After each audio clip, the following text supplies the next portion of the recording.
चलिए आज एक बहुत ही सीधी सादी लेकिन दिल को छू लेने वाली कहानी सुनते हैं। ये कहानी है एक फल की दुकान पर हुए एक छोटे से लेन देन की। और ये कहानी ना अपने पीछे एक बहुत बड़ा सवाल छोड़ जाती है। किसी चीज की असल कीमत क्या होती है और क्या हमदर्दी का भी कोई मोल हो सकता है? आइए इस कहानी की परतों को खोलते हैं। तो कहानी की शुरुआत होती है एक लोकल फल की दुकान से। एक ग्राहक दुकान पर आता है और फलों के दाम पूछने लगता है। सब कुछ बिल्कुल नॉर्मल लग रहा है, जैसा हर रोज होता है। दुकानदार उसे भाव बताता है, केले 20 रुपए दर्जन और सेब 100 रुपए किलो। बिल्कुल सीधा साधा हिसाब, दुकान के पक्के दाम। और ठीक तभी दुकान पर एक गरीब सी दिखने वाली महिला आती है और उसके आने से ही इस आम से दिन में कुछ खास होने वाला था। वो महिला भी वही फल मांगती है जो पहले ग्राहक ने मांगे थे। लेकिन अब जो होता है वो हैरान करने वाला है।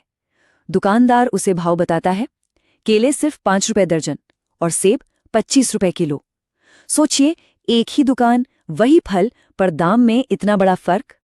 अब ये सब देखकर जाहिर है पहले वाले ग्राहक का तो खून खौल जाता है। उसे साफ साफ लगता है कि दुकानदार उसे ठग रहा है। उधर वो महिला, उसे तो कुछ पता ही नहीं। वो खुशी खुशी फल खरीदती है और दुकान से जाते हुए धीरे से कहती है, हे भगवान, तेरा लाख लाख शुक्र है, आज मेरे बच्चे ये फल खाकर बहुत खुश होंगे। उसकी आवाज में गजब की मासूमियत थी। लेकिन पहले ग्राहक की नजरें तो दुकानदार पर ही टिकी थीं। उसकी आंखों में गुस्सा और शक साफ झलक रहा था। वो बस कुछ कहने ही वाला था। उसके दिमाग में तो बस एक ही सवाल घूम रहा था, मेरे साथ ये धोखा क्यों? मुझे इतने ज्यादा दाम क्यों बताए? कोई भी होता तो शायद यही सोचता। इससे पहले कि ग्राहक का गुस्सा फूटता, दुकानदार उसे शांत रहने का इशारा करता है। और अब वो उस राज से पर्दा उठाने वाला था जो उसने अब तक अपने दिल में छुपाकर रखा था। दुकानदार पहले ग्राहक से बहुत ही नरमी से कहता है, ऊपर वाला गवाह है भाई साहब, मैंने आपको धोखा देने की कोई कोशिश नहीं की। उसकी आवाज में एक अजीब सी सच्चाई थी। फिर दुकानदार उस महिला की कहानी बताता है कि वो एक विधवा है, अकेले 4 अनाथ बच्चों को पाल रही है। और सबसे बड़ी बात, वो इतनी खुददार है कि किसी से भी खैरात के नाम पर 1 रुपया तक नहीं लेती। दुकानदार बताता है कि उसने कई बार कोशिश की कि सीधे सीधे उसकी मदद कर दे, लेकिन हर बार उस महिला ने मना कर दिया। उसे खैरात नहीं बल्कि अपना सम्मान प्यारा था। और फिर दुकानदार ने जो बात कही, उसने सब कुछ बदल दिया। उसने कहा, मैं बस ये चाहता हूं कि उसका ये वहम बना रहे कि वो किसी पर निर्भर नहीं है।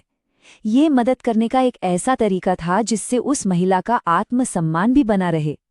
दुकानदार के लिए ये सिर्फ एक सौदा नहीं था, ये इंसानियत की सेवा करने का उसका अपना तरीका था, उसकी अपनी एक निजी पूजा।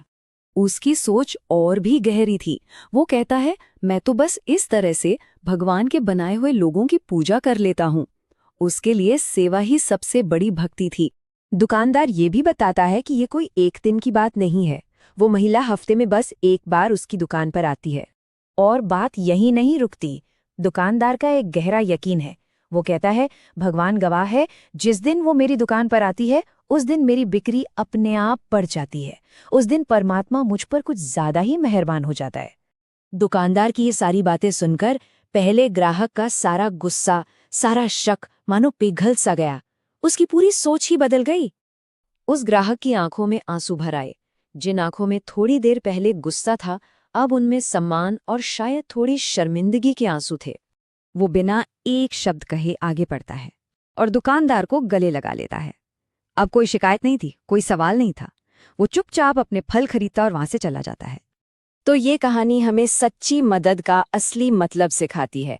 सच्ची मदद वो नहीं जो जताकर की जाए, बल्कि वो है जो किसी के आत्मसम्मान को बनाए रखते हुए की जाए। और शायद इस कहानी का सबसे बड़ा सबक यही है कि अगर कोई सच में खुशियां बांटना चाहता है तो वो कोई ना कोई रास्ता निकाल ही लेता है। तो ये कहानी हमें एक गहरे सवाल के साथ छोड़ जाती है। किसी को कुछ देने का असली मतलब क्या है? क्या ये सिर्फ पैसे या सामान देना है, या फिर किसी के सम्मान की रक्षा करते हुए उसकी मदद करना है? इस पर सोचिएगा जरूर।